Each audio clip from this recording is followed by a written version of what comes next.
राज्यातील बहुतांश भागात कोसळणाऱ्या मुसळधार पावसानं अक्षरशः झोडपून काढले आहे. नागपूर प्रादेशिक हवामान विभागाने वर्तवलेल्या अंदाजानुसार राज्यासह विदर्भात मुसळधार पावसाने एकच दाणादाण उडवली आहे. रविवारच्या रात्रीपासून सुरू असलेल्या दमदार पावसामुळे जनजीवन विस्कळीत झाले आहे. या पावसाचा फटका रेल्वे, रस्ता आणि हवाई वाहतुकीवर देखील झाला असून अनेक लांब पल्ल्यांच्या रेल्वे गाड्या उशिराने प्रवास करत आहे. तर विदर्भातील अकोला, अमरावती, बुलढाणा, वाशिम, नागपूरसह इतर बहुतांश जिल्ह्यातील नद्या मुख्य रस्त्याला अक्षरशः नदीचं स्वरूप आलं आहे. अशातच आता बुलढाणा जिल्ह्यातून एक धक्कादायक बातमी समोर आली आहे.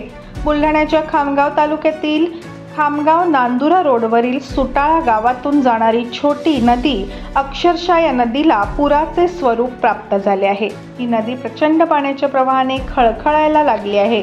दरम्यान या नदीच्या कडेला उभी असलेली एक 4 चाकी इनोव्हा कार अक्षरशः डोळ्यांदेखत नदीच्या पाण्याने वाहून गेली आहे. नशिबात म्हणावे लागेल की या वाहनात कुणीही बसलेले नव्हते, त्यामुळे मोठी जीवितहानी टळलेली आहे. नदीचा प्रवाह एवढा वाढला होता की लगतच असलेले एक पानाचे दुकान देखील त्या 4 चाकी वाहनाच्या बरोबरीनेच वाहून गेले आहे.